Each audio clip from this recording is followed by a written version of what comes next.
Ц.Энхбат контрол комментатор нэвтрүүлэг лав гараг бүр 20 цаг 30 минут.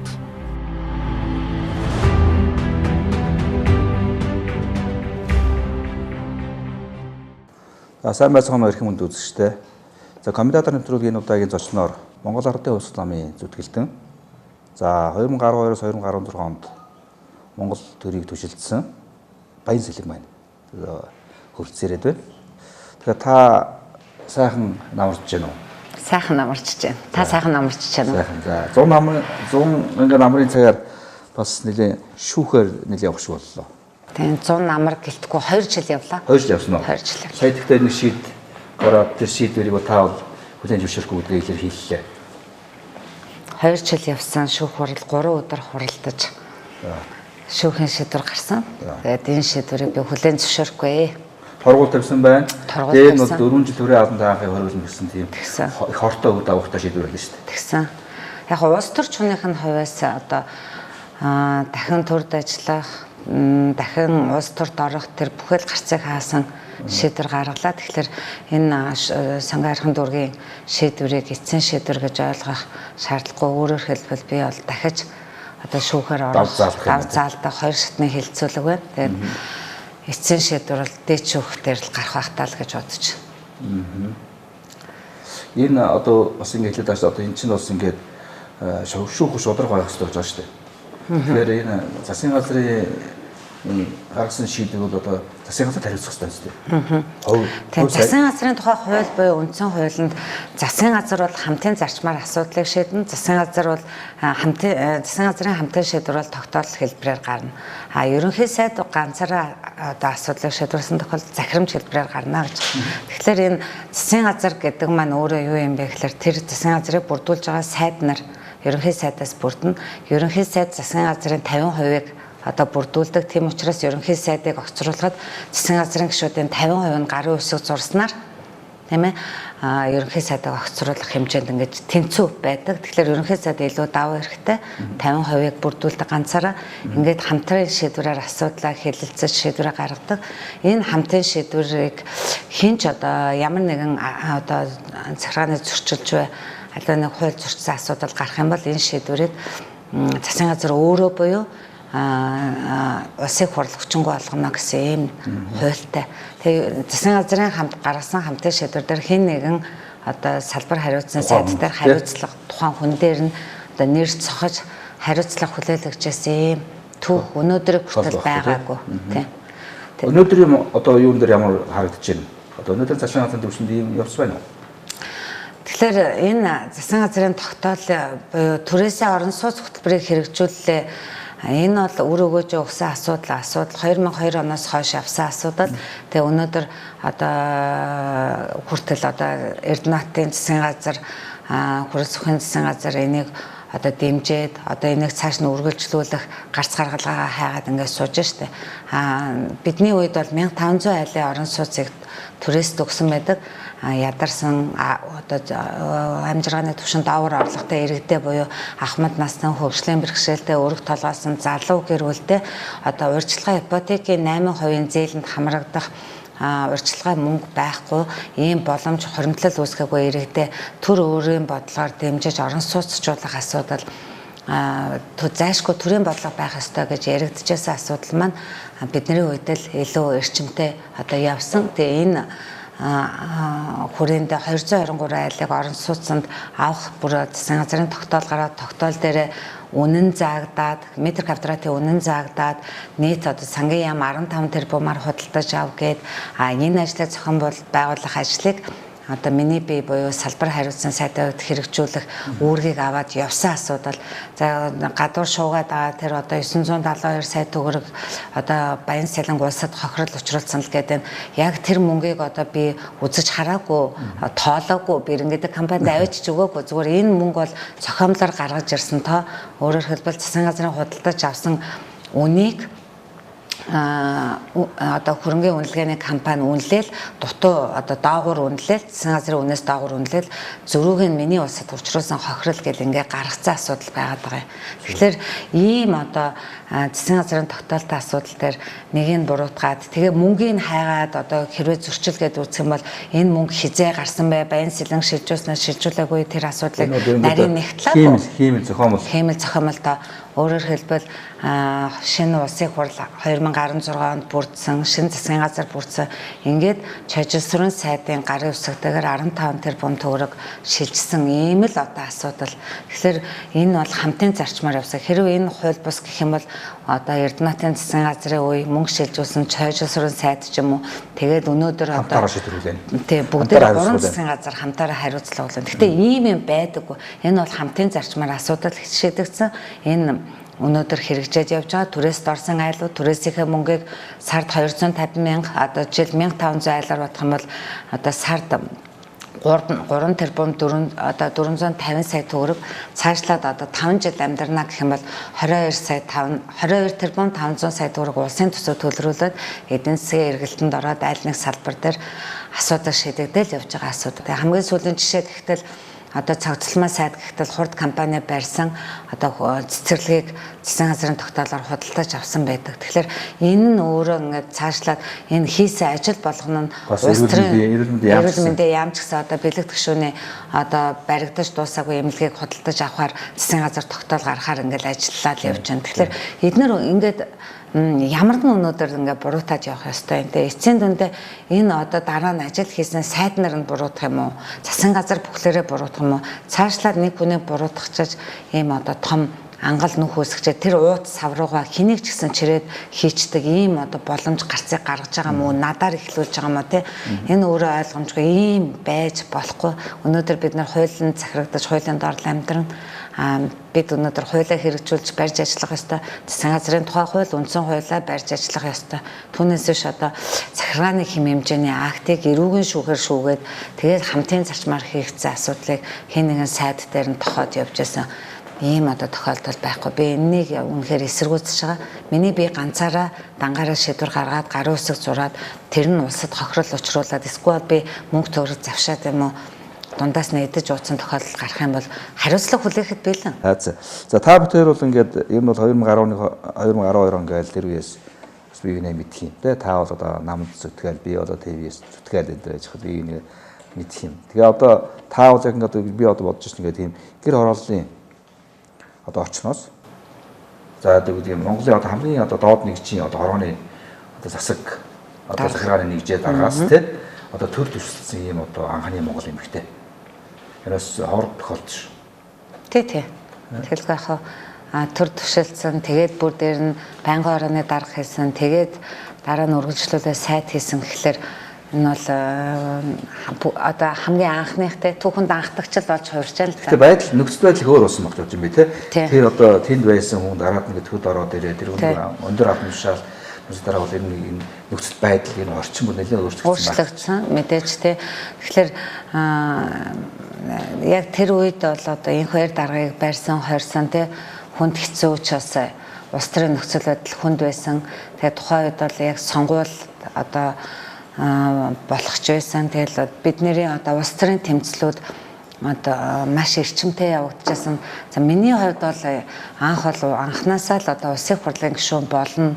Одоо би улсын хурлын сонгуульд оролцсон гэдэг зорилгоор бус одоо бидний явж байгаа энэ тэмцэл үйл ажиллагаа маань зөв юмны төлөө явж байгаа юм байна гэсэн итгэл үнэмшилтэй хөтлөгдөж явж байсан. Тэгээ энэ итгэл үнэмшил маань энэ тууштай байдал маань тэгээ үнэнч одоо ураг шаардгүй энэ зарчим нөрийн философи маань өнөөдөр яг хүртэл ингээд намайг өндөрт ингээ өргөөд улсын хурлын гишүүн хүртэл сайд хүртэл болголоо шүү дээ. Тэгэхээр энэ байнгын орон дарагчдад өнгөрсөн цагаар үзэх юм бол одоо хуучин системээр авч үзэх юм чинь байнгын орон дарагт бол улс төрийн товчооны гишүүн гэж улсын хурлын бүтцийн байгууллага тий. Тэгэхээр энэ 5 яам тухайн үед бас соёлын яам гэдэг тусдаа шинээр байгуулагдсан. Нийгмийн бодлого боловсрол соёл шинжилгээ ухааны байнгын орооны дарга гэдэг. Тэгэхээр 5 яам энд харьяалагдчихсан. 5 яамны бодлого одоо үйл ажиллагааг энд байнгын орон дээр зангидаж ажиллах, за салбарын яамдаас оруулж ирж байгаа хуулийн төслүүдийг улсын хурал дээр авч гарах, улсын хурлаар хэлэлцүүлэх, батлуулах, түүний хэрэгжилтийг хангуулах тал дээр ажиллах гэд нэлээд томоохон одоо нийгмийн талдаа суур басан юм байнгын орны дараагаар ажилласан. Тэгэд энэ хугацаанд бол их юмыг сурсан. Зөвхөн одоо миний одоо хорооны засаг дарга миний төрд бас нэг 10 гаруй жил ажилласан энэ байдлаас илүү улсын хурал энэ хууль тогтоох дэд байгууллагад ажиллана гэдэг бол өөрөө тухайн хүнээс маш их зүйлийг шаарддаг. Энэ одоо шаардлага нь одоо зүй ясны шаардлагын дагуу одоо хүн өөрөө боловсрох ёстой, хөгжих ёстой.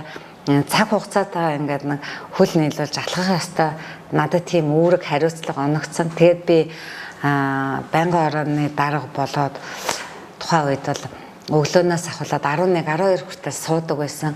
За өмнөх одоо засгийн газрын үед хэлэлцэгдэж амжаагүй одоо гишүүдийнх нь 21 дахин сонгогдоогүй бол тухайн хууль бас татагддаг. Тийм гол нийгмээс гол хуулиудыг одоо эзэн нь одоо гишүүн нь хууль санаачлагч нь байхгүй ч гэсэн байнгын орон дээр оруулж хэлцүүлэх тал дээр нэлээд хүчин чармайлт гаргаж ирсэн. Ерөнхийдөө их дажгүй ажилласан гэж өөрөө чинь бол одоо ингээд энэ зураг байна. Ингээд одоо улсын хурлд одоо орж ирж байна тий. Тангараг өргөөд баталгаа гаргаад тий тангараг өргөөд гарын үсэг сурж байгаа. Анхны зураг шүү дээ. Төрийн сүлдэндээ тий. Ер нь бол өөрөө чинь одоо ингээд яг ард иргэдийн дундаас улсын хурлд орж ирсэн болох дээр ард иргэд их өөр юм сүлдэж авсан. Тэгж бодсон болов да. Би яах тэгж бас бодоогүй шүү дээ. Яг тэ хэвлэл мэдээлэлээр намайг ингээл улсын хурлд ороход за гэр хорооллоос орлоо тий. Одоо энэ улсын хурлын танхимд утаа үнэртэх нь гээл ингэж хүртэл хэлж ялаа. Байнгын орооны дарга болчихдоо болсон үед л одоо Баянсэлэнгэ байнгын орооныхаа машинаар нүүрсээ зөөж янч гэдэг юм уу тий. Ийм нэг хөгийн хүнийг мохоох гэсэн, гутаах гэсэн, доромжлох гэсэн ийм зүйлүүд маш их хэлээр явж байна. Байнгын орон дарга бас бодож байгаа үед бол өөрөө ч бол хүмүүс хэлсэн нөхгүй. Ер нь улс төр их хурдан өсөж байна гэж. Манай хэвлэл мэдээллийнхэн бол гэж харж байсан шүү дээ. Тэр бол өн тэр хандлага ажиллагдчихсан байна. Ажиллагдсан. Эхэндээ ингээд хоорондоо юу мэдлэхэд одоо мэдлэхэд эргээд хариу мэдлдэггүй, хүн гэж тоодгүй тийм байсан. Одоо олон удаа сонгогдсон гишүүд хүртэл сүулдэ ингээд сайхан яриа өрнүүлдэг, заавар зөвлөгөө өгдөг, зөвлөдөг, тусалдаг, дэмждэг. За өөрчлөлт тийм болд юм байна лээ. Өөрчлөлт давуу тал байсан шаардлага. Өөрөө юу гэхээр өөрөө бол хинт ч өр ширгүй ийм улсын хурлын гишүүн болсон тий. Энийг ч дор бидэх шаардлагагүй. Тий. Эвдийн одоо өөр төлөх шаардлага. Одоо өнөөдөр энэ 60 тэрбум яриад ч тэрнтэй адилхан тэгж болсон өөрөө тийм хөнгөн тий. Өөртөө нуруунд дээр хүнд ачаагүй ийм гишүүн болсон одоо өөрчмөс ажиллах ядуур байсан байна. Тий. Би нөгөө чагсаалтаар орсон. Чагсаалтын 8-д бичигдсэн эмэгтэй намынхаа эмэгтэйчүүдээс нэгт бичигдсэн. Тэгээд тухайн үед нөө Чингэлтэй дүүрэг дээр л өрсөлдөх байх гэж бодож байсан. Тэгээд Чингэлтэй дүүрэг дээр нөө эвсэл болж орж байсан. Уянгаа дэвшсэн учраас минь намайг бас нөө Чингэлтэй дүүргийн намын орооны дарга учраас Чингэлтэй дүүргийн мянгатын даргын хувьд одоо нэр дэвшигчийнхээ төлөө ажил гээд намайг пропорционал тогтолцооны дагуу чагсаалтын 8 бичиж ингэж оруулсан. Тэгэхээр яг нь миний хувьд бол пропорционал тогтолцоо нь өөрөө их давуу юм л да. Өөрөөр хэлбэл өнөөдөр одоо заавал мөнгөтэй хүмүүс төрд орох юм шиг ийм буруу сэтгэлгээг тухайн үед би халсан гэж боддгийн. Заавал хин нэгэнд мөнгө төлдөг, заавал жагсаалтын их нүүр бичигдэх гэдэг те дарга нараа лоббидах гэдэг ийм одоо зүйлийг буруу сэтгэлгээг халж чадсан гэж бодож байгаа. Хоёрдугаар гэх юм бол пропорционал тогтолцоо маань өөрөө байж аж одоо энэ эмэгтэйчүүдэд бас боломж олгодог. Өнөөдөр улсын хурлын гишүүн болсон хойноо эргээд ингээ харахад эмэгтэйчүүд, эрэгтэйчүүд хоёр адил нэг гарааны түвшнээс өрсөлдөх ямар ч боломжгүй. Эрэгтэйчүүд илүү давуу эрхтэйгээр оролцоод хөрөнгө мөнгөний хувьд ч тэр бизнес эрхлэлтийн хувьд ч тэр. Тэгэхээр одоо жишээлбэл Баянсэлэнгэ тухайн үед нэр дэвшлээ гэхэд за чадлаараа нэг 5-3 төгрөг гаргаад үзэн гэхэд надтай өрсөлдөж байгаа хүмүүс маань намайг хэд дахин даабалдаж нугалсан мөнгөөр өрсөлдөж байгаа шүү дээ. Тэгэхээр эмэгтэй хүнд энэ айгүй хүнд энэ шодроо бус тогтолцоо энэ мажоритар бол байдаг. Гэхдээ бол арчсан нам Монгол ард намын хувьд бол шууд жагсаалтанд ороход хүмүүсээс мөнгө байрлуулж байсан. Мөнгө байрлуулж байсан тийм. Том намууд. Том намуудын хувьд бол энэ мэдээж лоббины бас нэг лобби хийгддэг хөрөн мөнгөөр урдуурч агсдаг би энийхээ өмнөөр орох гэж элдв аргасан бохир зүйл хийгддэг ийм зүйл байдгийг одоо үүсгэхгүй. Зүгээр жижиг нам буюу тухайн үед манай намын хувьд бол айгүй их боломжтой байсан. Мөнгөгүй хүн бол одоо жагсаалтанд ороод сонгогдох. Намынхаа нэр хүн дээр чагсаалт хийгдэж байгаа шүү дээ. Шууд за ингээл энэ тэрийг бичгөө энийг бичгөө гэхэд байх юм байхгүй. Намын одоо лидер гэх хүмүүсээ эрэм дараалуулж яаж багчуулганаар хэлэлцэж яаж чагсаалтад оруулдаг. 11 гишүүн сонгогдох чинь хэдэн юугаар орчлоо? Профессионалаар орчлоо. 3-2 шүү дээ. Ихэнхэн шүү дээ тий. Ихэнхэн нь ер нь чагсаалтаар орсон. 2 л эмэгтэй юугаар уянга нэг нь хэн байла да. Эрдэнэчимэг 2 чагсаалтаар өрсөлдөж орсон. Бусд нь бүгд чагсаалтаар орсон шүү дээ.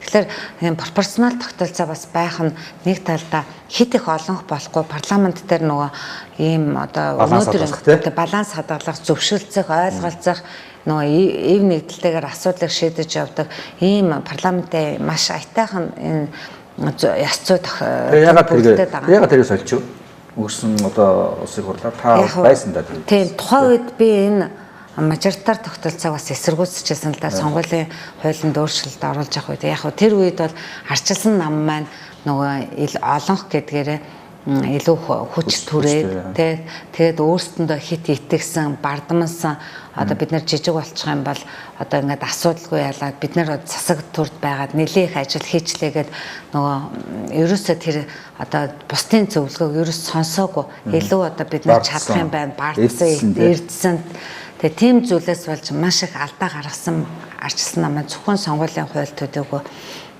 тэгэхээр сонгуул бас ялагдсандаа бас одоо арчилсан намын дараа эрдэнэ бас их өөр эргэлцсэн гэсэн чинь энэ бас гайхсан тийм гайхсан нэгсэж хэлсэн гэсэн энэ одоо юу болчих вэ гэж бас тэгээ энэ бол ард түмэн бол тухайн үед бас жилийн өмнөөс ард түмний бас дунд мессеж маш сонирхолтой мессежүүдийг Монгол Ардын намын зүгээс хайж эхэлсэн л дээ. Яагаад гэвэл тэр үед арчилсан нам маань яг өнөөдрийн энэ 65-ын бүлэг шиг өөрсөндөө эрдэж, бардаж, тэгээд өөрсдийнхөө байгуулсан засгийн газрыг унгаж, Алтан уугийн засгийн газрыг унгаж эхэлсэн. Тэгээд дээр нь намын даргаа сойсон, цаашлаад ингээд намын нөхдүүдээ ингээд эсэргүүцсэн намын нөхдүүдээ ингээд хорд цагдаж, шорон яндан хүртэл ингээд хийх зүйлүүд ингээд гарсан шүү дээ тийм. Одоо тэр ерөнхий сайд байсан Алтан уугийн шоронд хийх гэж оролцсон. Тэр нүүрсний хэргийн асуудал байна. Болсон баталгааг бас шоронд хийх гэж байрлаж оролцсон тийм. Тэгсэн. Тэгээ ийм үйл явдлууд маш их болсон учраас ард түмний дунд яг арчилсан нам засаглаж чаддгүй. Монгол Ардын нам бол арчилсан намаас ямар ч байсан илүү юм байна гэдэг ийм манан анаас хамаагүй дээр гэдэг ийм мессежийг ингээд дэвсэж өгсөн л доо. Тэгээ энэ мессежийн дагуу ард түмний бас энэ өөрийнх нь сонголтонд бас тодорхой хэмжээнд нөлөөлсөн байх гэж бодож байгаа. Монголын анхны бие даасан цахим телевиз. Ёс зүйг эрхэмлэн.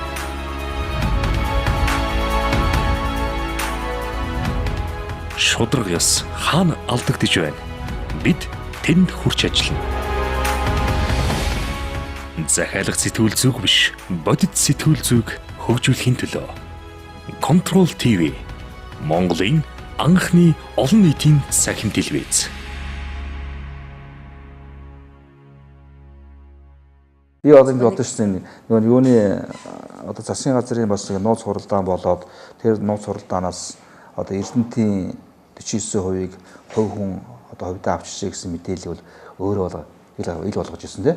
Яг сонгуулийн санал өгөхөөсний 2 хоногийн өмнө шүү дээ. Би боддоо энэ бол одоо юу гэдэг ингээд арчилсан намыг унахад маныг яалахад тийм их нөлөөсөн гэж бодож байна. Тийм тухайн үед энэ засгийн газрын гишүүд ажиллаа хийжсэн. Тэгээд нууц хуралдаан болсон. Нууц хуралдаанаар Эрдэнэтийн 49%-ийг одоо 24 настай тий компани одоо компанийнхаа дансанд 1 сая долларын ийм одоо данстай ийм нэг шинэ байгуулагдсан 1 жилийн өмнө байгуулагдсан ийм залууд өгсөн асуудал нь өөрөө энэ засгийн газар маань хууль зөрчлөө Монголын ард түмний өмчийг бол одоо ингээд хуульдааны хэлбэрээр нэг компанид өгчлөө гэдэг зүйлийг ярьж хэвлэл мэдээллийн хэрэгслэр ил болгосон л да.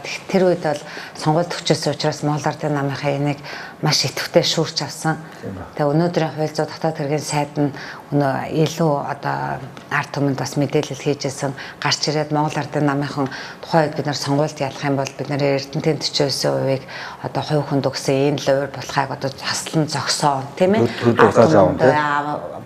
Төр буцааж авна ард түмэндээ өгнө гэл ингээл нэлээд юм ярьсан. Тэгээ өнөөдөр харамсалтай тэр бас төдийлөн хэрэгжихгүй л байгаад байна. Тэгэхээр энэ бол аюу том бүлэглэлийн эрх ашигыг хамгаалж ирсэн гэдгийг бол харж штэ бид нар 65-ын бүдүүн бүлэг энийг шийдчих уул нь өнөөдөр амархан асуудал ахгүй. Тэгэхээр шийдэж чадахгүй. Энэ юу вэ те том хүн байна, том бүлэг байна те. Том бүлэглэл байна. Том олигарх бүлэглэл байна.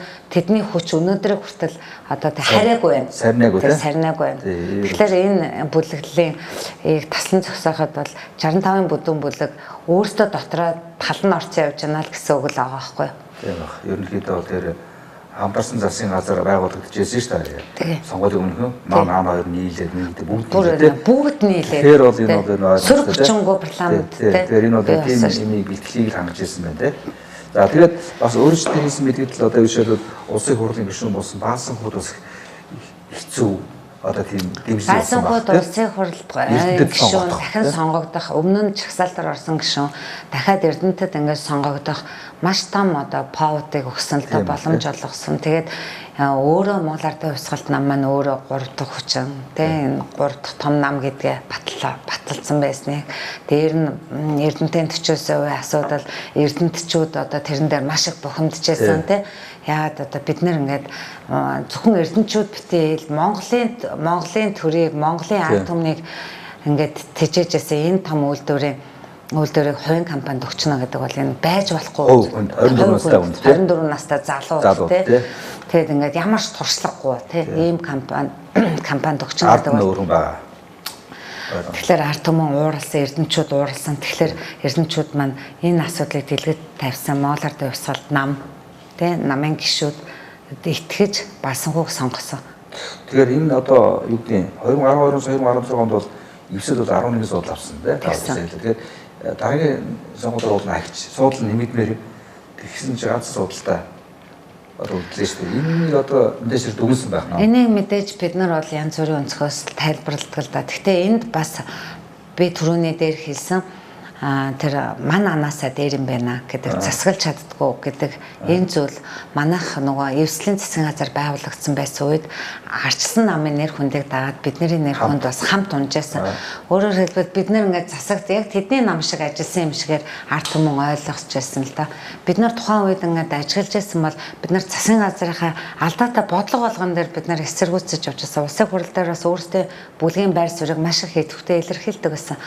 Тэгтэл бид нэр сайн юм нь бол дэмжиж явдаг. Гэтэл бид нарыг зүгээр л арчсан намын далбаан дотор авчиад ингээд нэг уудан дотор авчиад нэг дөрт хоёрдугаар гэх юм бол тэр одоо сонгуулийн үед маш их одоо лойр планууд явагдсан. Өөрөөр хэлбэл тэр царцааны нүүдэл байна тийм ээ.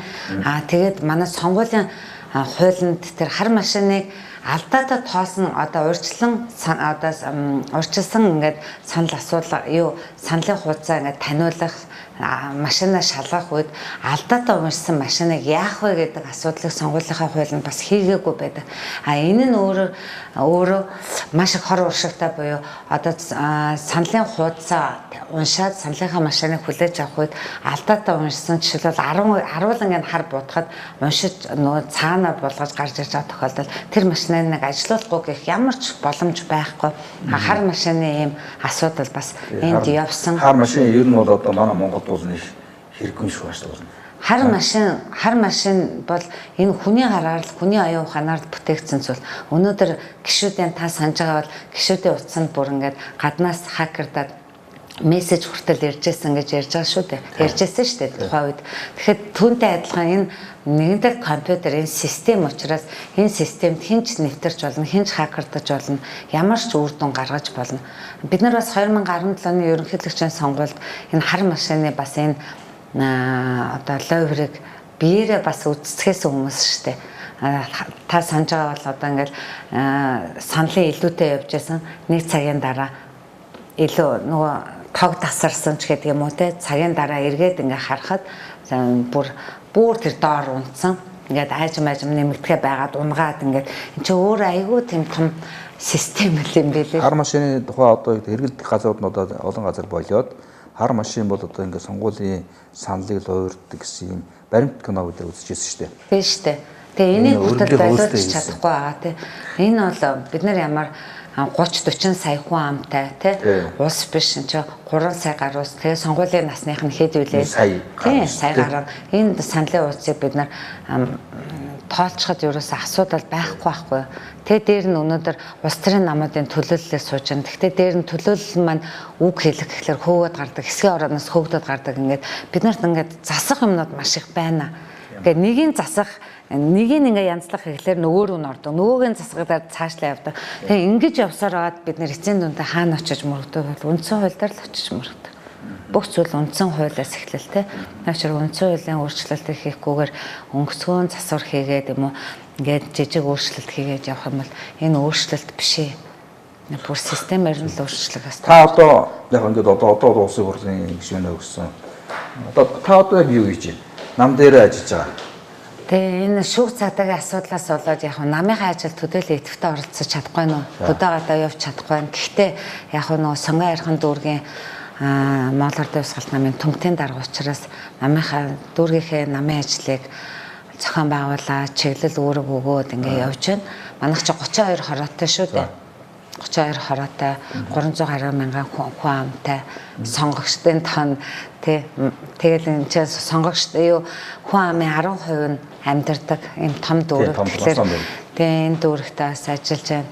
За дээрэс нь би бас өөрийгөө боловсруулах гэж хичээж байна, хөгжүүлэх гэж хичээж байна. Тэгээ оройгоор 2 жилийн орчуулагчийн англи хэлний орчуулагчийн бакалавраар сурч байна, докторант болсон. Нийтийн удирдлагаар докторант болсон ингээд сурч байна да. За амжилттай байна тийм. Бас энэ цагийг ус үр ашигтай өнгөрөө тийм ээ. Тэгээ би ч бас төрд ажиллахгүйгээр ямар бизнес эрхэлдэг хүн биш. Тэгээ бизнес эрхэлдэг бизнес байхгүй учраас төрийн албанд орно, төрд ажиллана гэдэг үгнээсээ бас өөрийгөө боловсруулаад явж байна. За би зүгээр ингээд ингээд олон улсын хурлын гишүүдтэй ингээд уулзчихсан. Гэхдээ зарим зүйлийг ингээд эдгээр ил болох нуудаг байхгүй. Зарим одоо шууд илэрхий зүйл. Тэгээд таныг бол хэлэх болж бодож байгаа байхгүй. За одоо өөр үл ингэж эрдийн одоо тэр хорооны цэцлэргуухта та эдгээр цалин авдаг байлаа. 700 мянган төгрөг авна тий. Тэгэхээр одоо яг та ингэж улсын хурлын гишүүн болох дээр бол одоо та хэлж өгөөч ингэ та одоо ингэ за таны одоо цалин гээд болов тэр чинь нэлээд олон зүйл байдаг шүү дээ. Нөгөө хангамжууд тий туслах энэ төр гээд. Тэр та нэг хэлвэл за би ч ганцхан хүмүүс ингэж байд юм аа. Намайг хорооны засаг даргаал гэл ингэж байд. Би ч хорооны засаг даргаас хойш Чингэлтэй дөрөв хөдөлмөр халамж үйлчлэгээний хэлтэс гэрүүл хөгжлийн асуудал хариуцсан мэрэгчлэнгээр ажиллаж байлаа. За төр захиргааны байгууллагад ажиллаж, цагдаад ажиллаж байлаа. Хуулийн байгууллагад ажиллаж байсан тийм. Хуулийн байгууллагад ажиллаж байлаа. Дээр нь арбитрийн шүүхэд ажиллаж байлаа. Тэ арбитрч хийж байлаа гэд надад бас төр захиргааны байгууллагад ажилласан туршлага бий. Гэхдээ би 800-аас дээш авч үзээгүй. Тэ надад ажил хийх боломжгүй би 250 мянган төгрөг найзынхаа лангуун дээр зогсоод ажиллаж байсан авч ирсэн үеч би. Тэгэхээр улсын хурлын гишүүн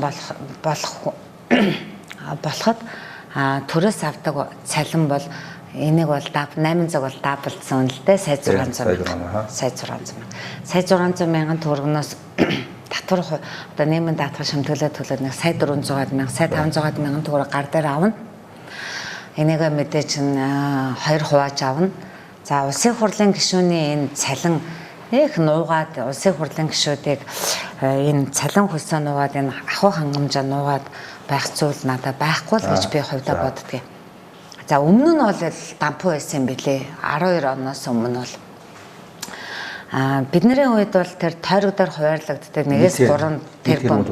1-3 бүр нэг байж байгаа цаашлаад 3 хүртлээ явсан юм бэл. Бидний үед тийм тойрог дээр 1 тэрбум төгрөг хуваарлах тийм зүйл бол байгаагүй. Зандаа үгийн холд улсын хурлын дараагаар ажиллаж байхдаа энэ бүх хангамжийг зогсоосон. Зөв алхам хийсэн тийм. Дээрэс нь улсын хурлын гишүүдийн тэр орон байрны асуудал гэдэг нэг айхтар шийддэг байсан юм билээ. Одоо нэг гишүүн одоо ингээд 4-5 удаа сонгогдсон гишүүд чинь зарим нь ингээд хэд дахин байр авсан байдаг юм билээ л те. Одоо ингээд за хүүхэд том боллоо, тусдаа гарах боллоо, орон байрны асуудал шийдэж өгөөч гэл ингээд байрны асуудлаа шийдүүлдэг байсан билээ. За бидний үед бас тэр байхгүй. За улсын хурлын гишүүдийн улсын хурлын тамгын газар нэг нийтдээ 250 сая төгрөг тамгын газрынхаа ажиллагчдад 250 сая төгрөг төсөөлөгдөжсэн. Тэгээ тэр мөнгөний тэрийг одоо ингээд орон гэрээ барь хашаа байшингаа янзлах гэсэн тамгын газрынхаа зөндөө олон ажилчид байгаа шүү дээ тэр чинь. Тэгээд үйлчлэгчээс ихсүүлэл байгаа. Тэдгээр хүмүүсээ нийгмийн асуудлыг шийдээд явдаг ийм л мөнгө юм бэлээ. 2-3 сая ингээл өгөөл дэмжлэг үзүүлээ явдаг. Тэр 250 сая над дээр бас тууж авчирч наасан л да энэ Баянсэлэнгэ 250 сая төгрөгөөр байр авчлаа гэдэг зүйл бас тухайн үед намайг нийгмийн бодлогын байнгын ороонд тийм байхгүй болсон юм тий. Энэ яриа гарч ирсэн. Тийм юм байхгүй. Тэр бол ингээд явж ирсэн. Их хурлын гишүүний ерөөсөө цалин бол сая 600 мянган төгрөг. За хуулийн төсөл санаачлагт жилдээ 10 сая төгрөг байдаг. Хууль сурчлагын мөнгө гэж 10 сая төгрөг байдаг. Ингээд нийтдээ 20. Тэгээ энийг хүмүүс бас буруу ойлгоод нэг хуулийн төсөл санаачлал 20 сая төгрөг авдаг гэж ойлгодог. Нийтдээ гэдэг юм тий. Нийтдээ 20-ыг өгдөг. Энэний 10 нь хуулийн төслөө боловсруулах тэр нь одоо техникийн хүмүүс мэрэгжлийн хүмүүсийг ажилуулах илүү цагаар ажиллуулахад 5 уран цасаа өгдөг мөнгө нь 10 сая төгрөг. Хэдэн ч хуулийн төслийн 10 саяд одоо санаачилж болно. За хууль сурчлагаа буюу одоо ингээ хэвлэл мэдээллийн хэрэгслээр гаргах мөнгө бол 10 сая төгрөг байдаг. За унааны зардал гэж бензин шатхууны зардал гэж нэг 500 мянган төгрөг өгдөг. 500 байна уу 550 мянган төгрөг. За дээр нь утасны зардал гэж сарын нэг 120 мянган төгрөг өгдөг. За хэвлэлийг бол улсын хурлаас даадаг, хэвлэл захиалгыг даадаг. Нэг иймэрхүү л төсөвтэй. За томилт байна те. Гадаад томилолт чинь нэг 5 сая төгрөг байдаг байх шүү. Гадаад томилтын зардал 5 сая төгрөг. Ингээд жилийнхэн төсөв. Ямар ч зүйл энэ хурд дарга үед нэлээд олон зүйл хумсан юм байна тийм. Хумсан. Зөв алхмууд хийсэн байна тийм. Тэгвэл тэр чинь бас замбрааг нь улсын хурл 76 ерхий сайдтай гэдэг. Тэгээд 76 хүн орчвол тэгээд 76-уулаа нийлээл бид нар орон сууцныхаа асуудлыг шийдэв яриа гэл ингээл өгөөч яриач гэл тэх юм бол тийм.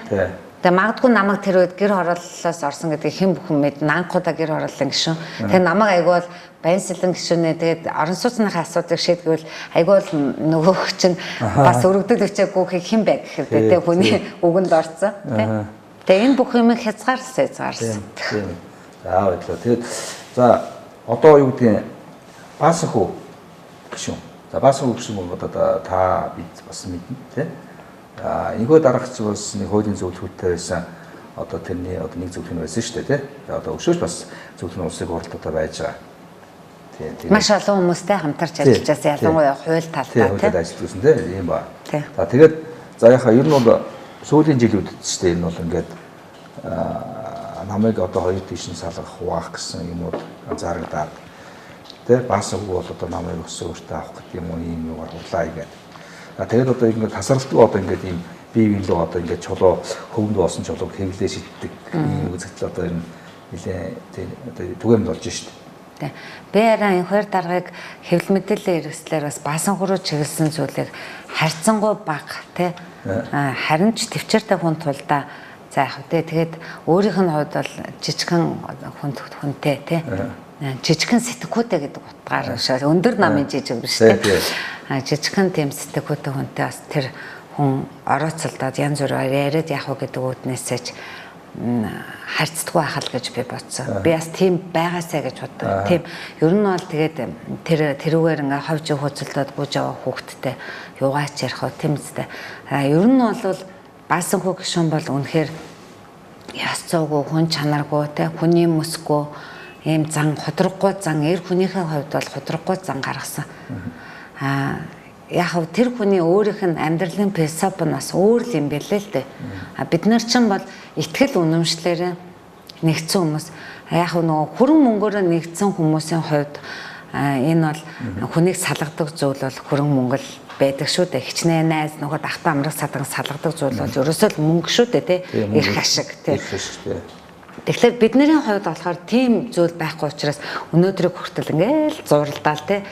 Бүхнийг ингээл хамтдаа хийчих юмсан гэж зүтгэж байгаа. Баасан хүүгийн хувьд бол хөсөө аваад ажилдаг өмгөөлөгч хүн. Тэгээ өмгөөлөгч хүний ийм өөрийнх нь ийм характер нь юу вэ гэхэлэр зэрэг тухайн одоо үйлчлүүлэгчийнхээ эрх ашиг хамгаалахын тулд ингээл ганцаараа ингээл гүгээл те хэрэгтэй танилцаа прокурортой уулзаал тэмдэж ингээл уулзалт хийгээл ингээл ганцаараа явдаг. Тэрнээс хин нэгэн тий өсөөр ажилдаг. Хин нэгэн хүнийг дагуулад гүзаа магадгүй туслахтай бол туслахаа дагуулаад явна. Бичиг заасан дээрээ туслалцуулна. Тэгээ бас өгөөгийн хувьд бол ингээд хамтарсан тоглолт гэдэг зүйлийг бол мэдэхгүй. Тийм юм блэ гэдгийг би одоо тий хамтарч одоо би бүлгийн дэд дарга байла 4 жил баасан хүүгийн араас хөөцөллөө тий эви нэгдлийг хичээх гэж зөндөө л одоо орж уулзаж гуйж түүдэг тий ийм байла. Тэгээ баасан хүү маань өөрөө тийм философитой тийм үзэл баримтлалтай хүн юм блэ. Тэгэхээр нөгөө энэ багаараа тоглох гэдэг ойлголтыг мэдэхгүй. Тэгээ баасан хүүгийн энэ одоо өөрийнх нь энэ характерыг овчноор бусад хүмүүс ашиглаад байгаа байхгүй. Энэ нь нөгөө баасан хүүдэж биш, баасан хүүг ашиглаад байгаа юм. Баасан хүүг ашиглаж энэ намыг хоёр хуваах гэсэн хүн нам шиг болгох гэсэн. Баасан хүүгийн энэ одоо энэ тоглолт нь бас тэгвэл сонгуулийн үр дүн нөлөөсөн байх. Мэдээж тийм шүү дээ. Тэгэхээр энэ баасан хүү маань өөрөө нөгөө ингээ эзэн хоол руугаа, эзэн сав руугаа нулимаал те. Өнөөдөр баасан хүүг инквайрийн өмгөөлөгч байсан гэдгийг Монгол улс даяараа мэднэ. Улс төрийн хүрээнийхэн яаж өнөөдөр улс төрд хөл тавьсныг мэднэ те. Тэгэхэд өнөөдөр тэгтээ баасан хүүгээс ямар мөнгө нэгсэн биш. Баасан хүүг шантааж хийсэн биш. Баасан хүү эцсийн дүндээ бусдад олзуулж яваа байхгүй. Тэр нь түүгээрээ эзэн шиг ч юм уу хүн нам шиг ч юм уу ингээ энэ намыг хүчгүүдүүлж хоёр хуваах гэсэн ийм л одоо бусдын тоглоомын л байвалж байгаа. Хэрвээ би байсан бол намайг хинч тэхгүй шүү дээ. Тэгэхээр баасан хүүгийн буруу биш баасан хүүгийн угаасаа тэр характер үзэл баримтлал нь л бусдад олзуулсан ийм л зүйл байгаа. Ер нь баасан хүү шил эвсэн засгийн газрын хувьд бол ингээд нэг хууль зүйн сайд болчих хүсэл мөрөөдлөө бас нэлээ хэвлэлээр бас нэлээ илэрхийлж ирсэн. Дараад нь сайдын судалт дуусангууд ингээд үүдийн улсын хурлын дэд даргын уушаалыг бас сонирхож байгаагаа илэрхийлж ирсэн шүү дээ. Тэгсэн. Энэ бас бүтээгүй бас дэд дараагаа батлан хамгаалахын сайд болох гэсэн тийм ийм зүйлүүд байсан. За ялангуяа бас мань хашир надад бас их ууралж байсан бах л да. Баянсэлэнгэ ингээд Баянсэлэнгийг барилгатай олтын сайд болгочлоо ч гэдэг юм уу тийм. Гэхдээ тэр бол ингээд миний өөрийн шийддэг асуудал биш шүү дээ. Эцсийн дундаа нам гэж яагаад байдгийг нам өнөөдөр баасан хүүг нэр дэвшүүлээд эрдэнэтэд нэр дэвшүүлсэн шүү дээ. Түүнтэй нэгэн адилд нам бас тодорхой хэмжээнд бодлогын хэмжээнд саналаа гаргаад ингэж ажилуулъя тэгж ажилуулъя гэдэг ингээд өөрсдөө тавьж гэн өргөдлийн байнгын орны дараагаар баасан хүүг тавиад ажилуулсан гэдэг. Энэ бол намын шийдвэр шүү дээ. Хамт олонны шийдвэр. Нам гэхлээр хүмүүс дургуулгаад байдаг. Хамт олонны шийдвэр. Энэ хамт олонны шийдвэрийг хин нэгэн дангаараа зөрчих хэрэг байхгүй. Тэгээд мань хашаар жоохон тэрэнд бухимдаж гомдсон байх. За тэгээд дээрэс нь хүмүүсийн тоглолтын бай болсон байх. Тэгээд дээр нь бас тодорхой хэмжээний ашиг сонирхол тэнд одоо үйлчилсэн байх. Тэгээд би бол баасан хүүд бол үнэхээр харамсдаг. Тэгээд ийм одоо сайхан ийм боломжтой улс төрийн энэ том гой карьерийг өөрөө ингээд бочимгүй үйлдэлээсээ одоо увайгүй шунлаасаа тий болж ингээд хаалаа гэж би хувьдаа боддог. Одоо бол баасан хөгшин үйлдэлүүд ингээд бас сонгуулийн хууль дээр холбоотой асуудал яриад тэгээд нөхөн сонгуул дээр бол бас хэлж байгаа шүү дээ чинь нөгөө дөрвийн албаа агчийг одоо ингээд сонгох эрх нь хязгаарлаж байгаа асуудлаар одоо ингээд өнцгөөд зөв хамдах тий гээд за ингээд энэ нөхөн сонгуулийг бол одоо явуулахгүй байх том тэг тавьсан үнийг гэж ярьж байгаа шүү дээ. Баасан хүү гишүүн Эрдэнэтийн 49% хувийн дэмжлэгтэйгээр эрдэнэчүүдийн одоо саналаар улсын хурлын гишүүн болцоход эргээд эрдэмтчүүд рүүгээ нулимсан байхгүй. Хөөхөд тэдний 49% төлөө гараад хийх байхаа гэсэн зүйлийг бас гоо няцаасан. Өөрөөр хэлбэл эрдэмтэн 49% эсрэг зогссон. Ард түмэн авах ёсгүй, төр авах ёсгүй, төр дээрэмдлээ гэдэг ийм л байр суурийг илэрхийлсэн. Тэг өнөөдөр баасанхуу нөхөн сонгуулийн улсын хурлын гишүүн болоод 2016 онд улсын хурлын гишүүн болоод нам дээр нэг удаа ирсэн гүйцэтгэх товчооны хурал, бусад хурал бүх зүйлийг намаас тамгын газрын дараа бусад туслахуудаараа дамжуулаад хэлдэг. Манай шиг ганц ч удаа ярьж байгаагүй. Гинтхэн л багчуулган болгоод гинт төрийн ордон шүн орой хуралдуулаад л айгүй их мөнгө төгрөг гаргаад л тэгэл ингээл тэр хүмүүсийг автобус унаагаар хөдөө орон нутгаас ирэх зардлын дагаал тий. Нам маань өөрөө хүмүүсээ багчуулганаа хуралдуулах, онцыг хурлаас хойш их хурлаа зарлах гэд тодорхой хөрөнгө мөнгөтэй холбоотой асуудлууд биднэрт бэрхшээлтэй байхад ганц хүн тэнд гараад намаасаа мөнгө нэхээ суудаг хүн чинь тэнд төрийн ордонд ингээл хооллож ундлаад бүтэн хэдэн өдрөөр хуралдуулаад үзэр үйлчлэгээ болоод энэ асар их мөнгө гарсан. Тийм дангаараа битэл түрүү миний хийсэн их хурлын гишүүнийхээ бүтэн жилийн төсвийг чаваад энд бол хүрхээргүй. Тэ энэ бүр илүү давсан ийм зардалтайгаар хийж байна гэдэг бол энэ бол маш том бүлэглэлийн одоо гар хөлийн үзүүрт одоо оржээ.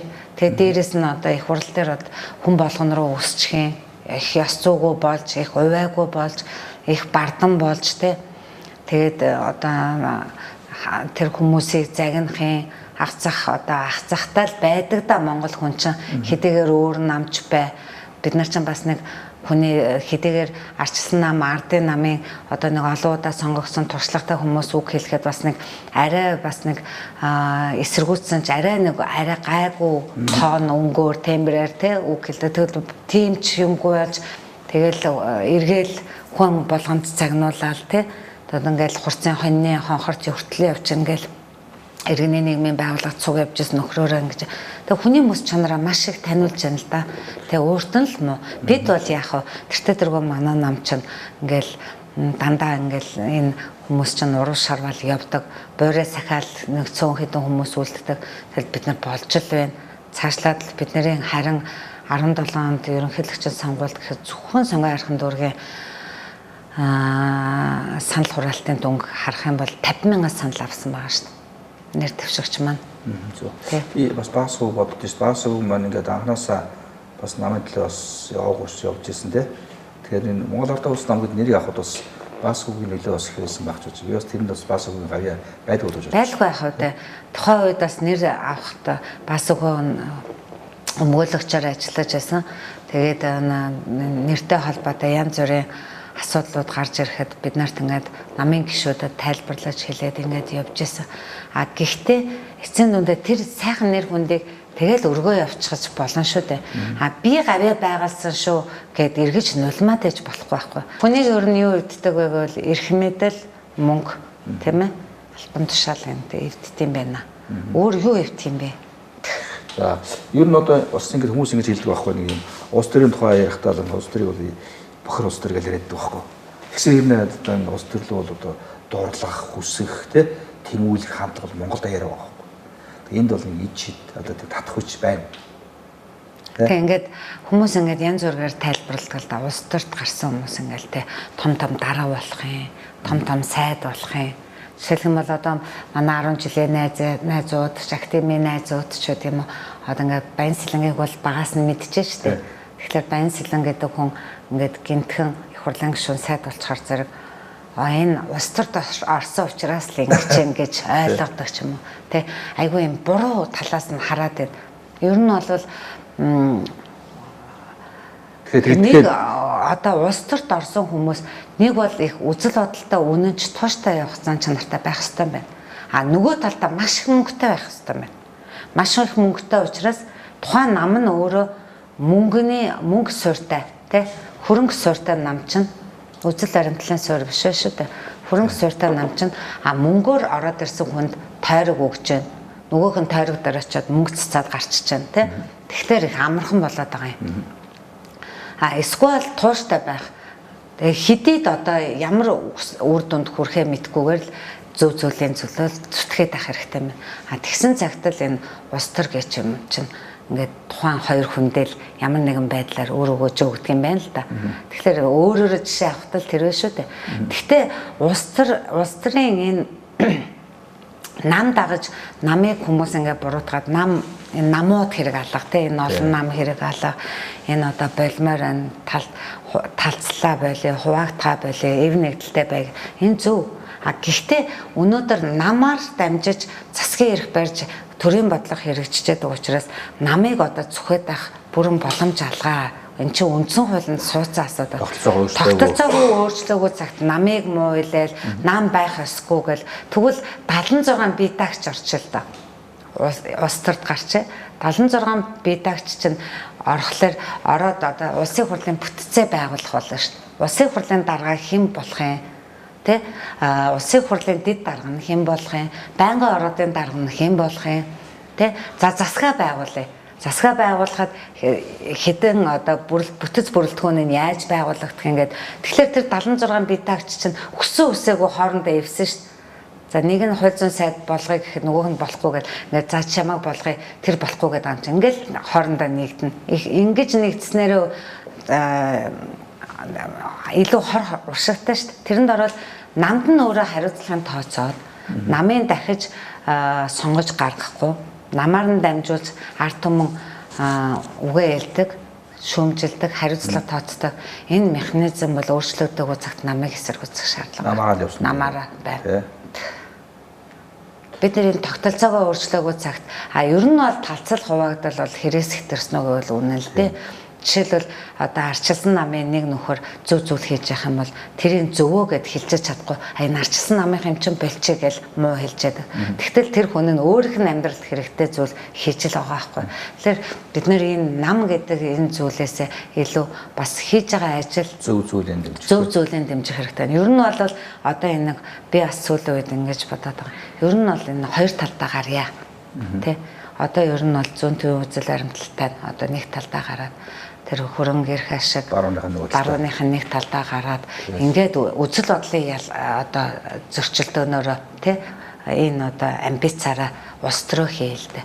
Тэгэхгүй ингээл зүүн төвийнх мөртөл зүүн төвийн үзэл баримтлалтай юм шиг боловч доторх хүмүүс нь эрх ашиг бизнес суурьтай байх жишээтэй. Тэгэхээр өнөөдөр энэ ус төрийн тогтолцоо ч болохгүй байна шүү дээ. Бүгдээрээ Монголын анхны бие даасан цахим телевиз.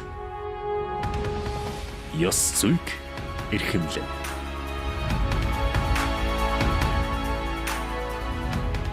Шудраг ёс хаана алдагдж байна? Бид тэнд хүрч ажиллана. Захиалга сэтгүүл зүг биш, бодит сэтгүүл зүг хөгжүүлэхийн төлөө. Control TV Монголын анхны олон нийтийн цахим телевиз.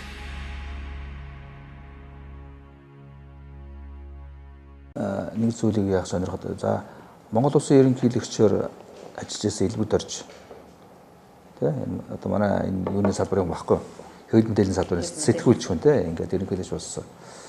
За бас манай ингээд зохиолчтой ороо соёл утга зохиолын хүн бас инхүү дарга тий бас ингээд ерөнхийлөгч болсон тий хоёлаа ажсан намын аль намын дарга хийжсэн хүмүүс тий та бол аль алин дээр бас ингээд уулзч учирч орох явж тэгээд та ер нь энэ хоёр хүнийг ер нь юу гэж харж энэ хүмүүс хэн бэ таны хувьд?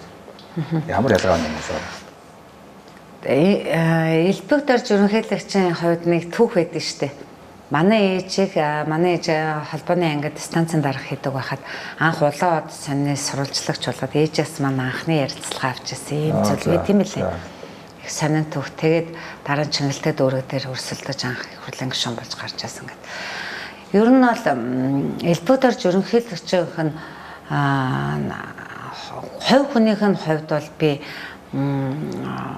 жоохон шөмжлөлтэй ханддаг л да. Тэр хувь хүн нь өөрөө ингээд нөгөө их хонцонтой тий ингээд бусдын юм мартдаггүй нэг юм хонцонтой хүмүүс байдаг да. дараандаа зуудчихдаг. Монгол хүн чинь нэг юм Монгол эрх хүн чинь ингээд хилчээл хаа гэл энийгээл те тэгэл сайхан үзэлцөө зодолтоо модалцал тэгэл нэг жоохон эвлээл цайрдаг те тийм яс жодог өнөөдөр эрх хүн шиг эрх хүн ер нь ховордсон байна л да. Тэгээд тэр эрх хүн шиг эрх хүн ховордсны энийг илэрлэл одоо энэ хин элбэг дарж ерөнхийлөгч байна. Би бол хувьдаа 4 жилийн хүнээ бас шүүмжилсэн. Тэгээд тэр хүн надад бас дургуул байдаг бах. Өнөөдөр энэ намайг бас шалгах асуудлын ард бас байгаа хүний нэг л гэж би хардаг. Тэгэхээр уг нь бол энэ хүнд бол арчилсан намал гайхамшигтай боломж, ард түмэн гайхамшигтай ийм одоо төрийн өндөр судалд бол хүргэсэн тийм. Энэ хүнээс их зүйл хүлээсэн харамсалтай энэ хүн маш сайн ярьсан. Их л сайн ярьсан хүн дээ. Тэгээд би бол их сайн ярьдсан байна л гэж би ойлгосон. Энх хоёр гэдэг хүнийг би одоо сайныг хэлэх юм бол намайг хамтран зүтгэгч гэдгээр тэ магтж л гэж ярих байх.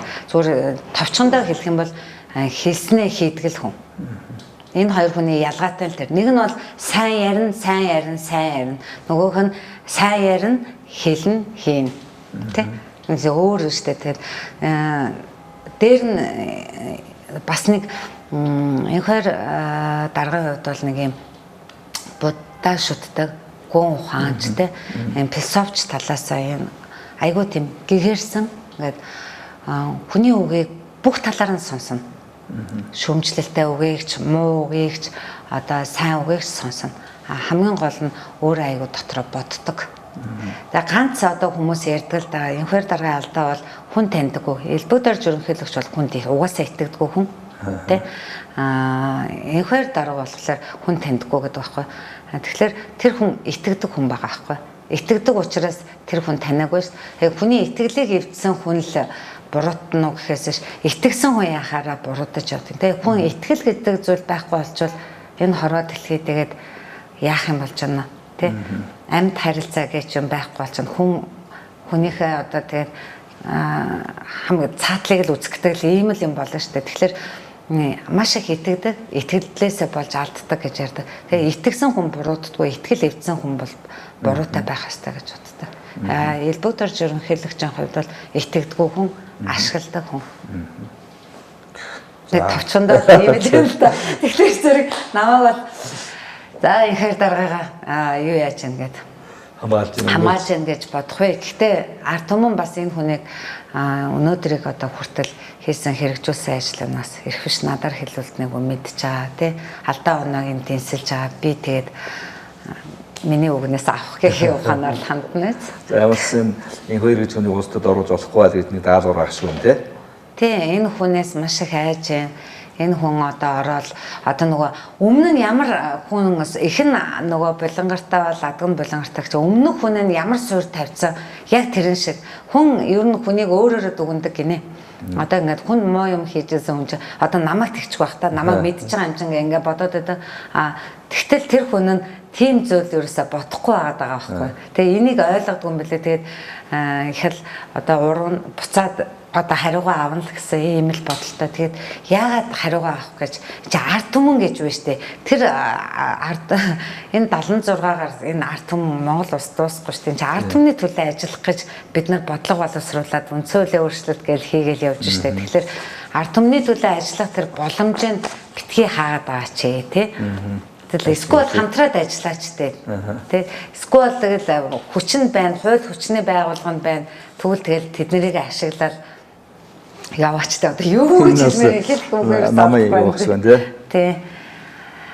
2016 оны улсын хурлын сонгуульд оролцохын өмнө бид нэр Сүхбаатарын талбай дээр бас цэцэг өргөөд явж явах үеийн зураг байна. За та өдөр ингээд комментатор хэлсэн ингээд өндөрлөх руу хандж штэ. Би одоо тэгээд таны бас өнөдөр хүрэлцэн ирсэн гэх талархаж байна. За тэгээд бас энэ одоо бас цаг хугацаа бас удирч байгаа гэсэн 2020 оноос хойртчих шиг байх юм те. 2020 оныг юу яаж харж байна та? Би одоо өнөөдрийн 65 бүдүүн бүлэг одоо энэ чигээр одоо сонгуульд орвол зүгээр нөхөрсгөр зөвлөгөө өгөхөд тий ер нь ингээ харахад энэ чигээр одоо ингээд сонгуульд орно гэх юм бол эднэрт бол маш хүнд одоо зүйл учрах байхаа л гэж бодож байна. Ард түмэн бол маш их бухимдалтай байна. Ард түмний амьдрал дээрдсэнгөө.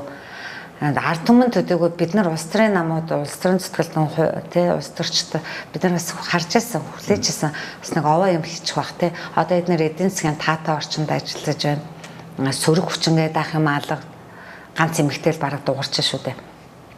Тэгэхээр ийм одоо таатай орчинд, улс төрийн таатай орчинд ажиллаж байгаа хүмүүс их зүйлийг л хийх байх гэж хүсэн хүлээж харж байсан. Тэр одоо хүсэл талаар өнгөрөөд ард түмэнч одоо бас бухимдалтай байна. Бидний зүгт ч гэсэн бас за одоо явттай нэ одоо эдгээр мэдээж үзэл бодлын зөрчилтэй хүмүүсийн нэгдэл учраас энд сандал суудал эрх мэдэл хөнгө мөнгөний төлөө бас нэгэ унгах талцах асуудал бол зайшгүй гарч байна гэдгийг харж байна. Тэгээд 20 оны сонгуульд би бол хин нэг олон судал авахгүй тий хит их олон болохгүй зөвшөлтслийн парламент үүсэх болов гэж харж байна. Дээр нь бас ард түмэн одоо ард түмний энэ сонгогчдын боловсролыг дээшлүүлэх, сонгогчдод зөв мэдээлэл өгөх энэ дөрөвдөс засаглал маань бас их хэцүү ажиллаж байна л да. Тий одоо ерөөсөө ингээ ард түмэнд зөв мэдээлэл дамжуулж өгч чадахгүй байна. Зүгээр л ингээ сенсацсан, үгсэн, хатсан одоо муу болгоны ингээ сенсацлж ярьж байна. Юу биш нэг одоо ингээ үгүй одоо төр бол ингээ бүх юм байдаг байхгүй төр бүх юм байна шүү дээ. Бүх юм байна. Хөө зардаа магадад. Гэтэ 200 уурын бие даасан хараад зурх хэрэгтэй байхгүй мөн. Тэгэхээр одоо энэ хажууд үүсч байгаа. Тэрний хүртэл ингээ нэгдүгээр одоо өөрөө шилээд байгаа хэвлэл мэдээлэл эрсдэл одоо бие даасан хараад ус байх хэрэгтэй. Тэгээ энэ байдал бол маш их алдагдсан. Хоёрдугаар нь шүүх хараад ус байх хэрэгтэй. Энэ бол одоо захиалгад болцсон гэдэг. Тэгээ энэ хоёр л одоо бас нэлээд тийм энэ юу олж иж тий одоо ингээд зөв тийшээ гарч иж бас яах юм шүү. Нийгэм бас зөв тийшээ. Энэ хоёр таны хэлдэг зүйл дөө. Энэ хоёр одоо бүтцэн байгууллага байна. Тэ хэвлэл мэдээллийн байгууллагын шүүх. Энэ хоёр үнэхээр хараад бусаар ажиллаж чадах юм бол өнөөдөр эрх баригчид 65 байна уу, зөвшөлтслийн парламент байна уу тий хийн ч талаархгүй алдаатай зөрчил гаргасан, гэмтэрэг үйлдсэн тий тохиолдолд төр төмөр нөрийг үзүүлдэг, хариуцлага тооцдог тий хэвлэл мэдээллийн байгууллага үнэн зөвөр ус төрчдөөс хараад бусаар мэдээлэл хүргэх юм бол ард түмэнч гэсэн тэр олон одоо энэ цензуур шүүлтүүргүүгээр тий тархиа гашлахгүйгээр угаалгалгүйгээр зөв мэдээллийг олоод сонсчтой эргээд хариуцлага хэн тооцдог юм бэ? Ард түмэн тооцдог байхгүй. Тэгээ ард түмний энэ эрхийг өнөөдөр булааж авчаад байна шүү дээ. Өөрөөр хэлбэл хэвлэл мэдээллийн хэрэгслээр тархиа угааж байна, сонголтын төөрөлдүүлж байна, эргээд яаж байна, сонгуулийн үед нь мөнгө төгрөг тараачж байна. Царцааны нүүдэл хийчихэж байна. Дээрээс нь хажуу хар машины бодлогоо явуулчихж байна. Тэгэхээр энэ өөрөө өнөөдөр засгийн эрхийг хууль бусаар авах ийм зүйл рүүгээ явж байгаа нь үнэн шүү дээ. Явж л байгаа шүү дээ өнөөдрийн хүртэл те. Тэгэл ард түмнээс энэ засгийн эрхээ барих гэдэг энэ эрх мэд үндсэн хуулийн заасан эрх мэдлийг бол өнөөдөр төр булаацсан л явж байгаа шүү дээ. Улс төрчдөөс хараад байгаа хэвлэл мэдээллийн хэрэгсэл хизээч үнэн зөвөр асуудалд хандахгүй нөгөө эрен сурвалжлах сэтгүүл зочин хуутгаараа хөгжихгүй тий бодит байдлыг тий үнээр нь хэлж чадахгүй харин тухайн улс төрчдөөс хамааралтайгаар ингээл юмыг зөвийг буруудуулаад бурууг нь зөвдүүлээл ингээл явна. Тэр шүүх энэ хэвлэл мэдээллийн хэрэгсэл хоёр өнөөдөр одоо шударгаар ажиллаж хүний эрхийг хангаж чадчихж гэмээр өнөөдрийн эрх баригчид ёстой хазаарлагдах ёстой л доо. Харамсалтай ташуурамж болох хэрэгтэй. Ташуурамж болох хэрэгтэй. Харамсалтай тийм байхгүй. Тийм нийгмийг бүтээхийн төлөө л одоо ялангуяа монголчууд иргэд бид нар тэгээд одоо ингээд энэ зөв одоо үйл ажиллагаа явуулж байгаа хэвлэл мэдээллийн хэрэгслийнхэн маань нэгдэх ёстой л гэж би хойдоо харж байгаа.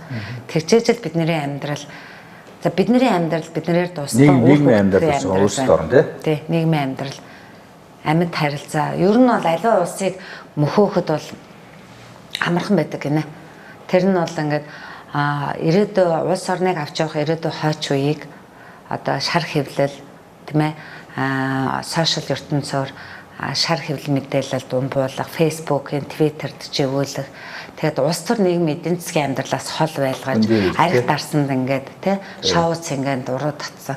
Ийм тохиолдолд тухайн улсын бодлого ирээдүйн хувь заяа хаашаа явах нь тодорхойгүй учраас тухайн улс орон мөхөхөд амархан ийм мөхлийн ирмэг дээр хүрдэг гинэ. Тэгээд өнөөдөр манайх одоо бол яг л тийм л болчиход байна шүү дээ. Энийг хамгийн гол нь олж харж байгаа хүмүүс нь хэд вүлээ. Тэгээд бид нэр энэ одоо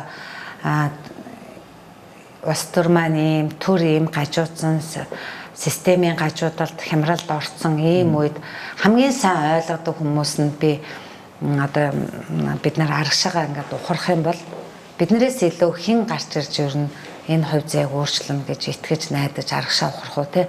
Тэгэхээр бид нарт бол ухрах зам байхгүй байхгүй. Тэгжэл би бодчихно. За та бүхэн ингээд ярьцлага өндөрж таны өнөөдөр хүрэлцэн ирсэнд баярлалаа. За баярлалаа. За Commentator төлөвлөгийн ээлж зочноор Улсын хурлын гишүүнээр 2014-оос 2012 онд ажилласан. За Монгол Ардын улс намын зүтгэлтэн. За докторант З.Баянсэлenge. Баянсэлenge орцлоо. Баярлалаа. Таны ажил амжилт. За баярлалаа.